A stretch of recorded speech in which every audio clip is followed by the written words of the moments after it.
मैं एक ड्रोन दीदी हूँ और अभी मेरी जो कमाई है वो 2 लाख तक पहुँच गई है। मुझे एक बहन मिली थी, वो कह रही थी मुझे तो साइकिल चलाना नहीं आता था, मैं ड्रोन चलाती हूँ। हम प्लेन तो नहीं उड़ा सकते लेकिन ड्रोन तो उड़ा के पायलट तो बन ही गए हैं। पायलट बन गए। सर मेरे जो देवर है वो सब तो मुझे पायलट कह के ही बुलाते हैं, मुझे भाभी कह के नहीं बुलाते। अच्छा।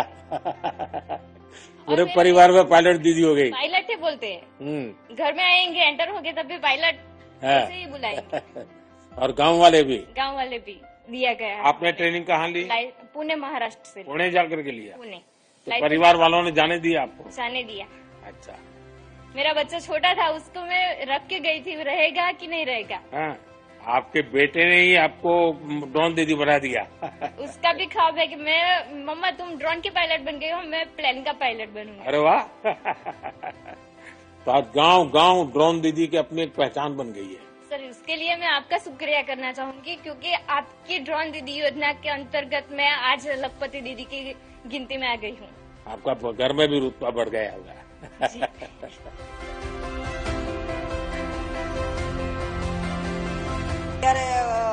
ત્યારે મારા પાસે ખાલી 12 જ બહેનો હતી, 12 બહેનોથી સ્ટાર્ટ કર્યું હતું. અત્યારે ગ્રામ 8માં 75 બહેનો કામ કરે છે. કેટલું કમાતા હશે બધા બહેનો? અત્યારે જે રાધેકૃષ્ણ મંડળની વાત કરું તો અહીંયા બહેનો પશુપાલન અને ભરતભૂષણ 2 કરે છે. એ 12 મહિનાના 9.5-10 લાખની આસપાસ કમાય. 10 लाख रुपया? હા, એટલા કમાય છે. मैंने 2019 में समूह में जुड़ने के बाद मैंने बड़ौदा स्वरोजगार संस्था से बैंक सखी की तालीम ली। तो दिन भर कितना रुपया हाथ में रहता है? सर वैसे तो हम 1 से 1.5 लाख तक बैंक में ही सर मैं ज्यादातर करती हूँ और मेरे घर पे करती हूँ ऐसे। सर कुछ टेंशन नहीं होता? नहीं सर, एक छोटा सा बैंक लेके घूमती हूँ मैं। हाँ सर। तो आपके यहाँ कितना कारोबार हर महीने का होता होगा बैंक का? बैंक का सर मेरा महीने का 4 से 5 लाख तक का हो जाता है। तो एक प्रकार से लोगों को अब बैंक पर भरोसा हो रहा है और लोग जानते हैं आप आए मतलब बैंक आई। हाँ सर।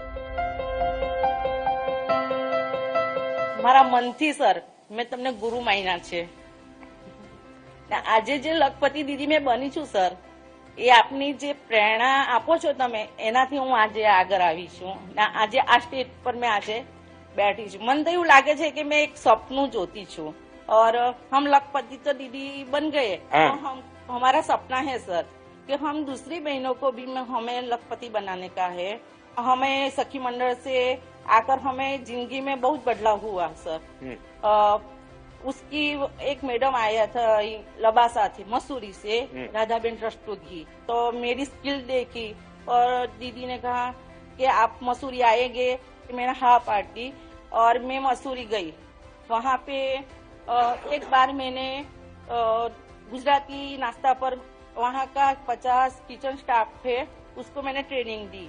आप गुजराती में कहते हैं सर रोटला, तो वहाँ पे मैंने बाजरी जुआर सबका मैंने वहाँ रोटी सिखाई। और पर मुझे वहाँ की एक चीज बहुत अच्छी लगी, सब लोग मुझे ऐसे बुलाते थे रीटा बेन गुजरात से नरेंद्र मोदी साहब के वतन से आए हैं।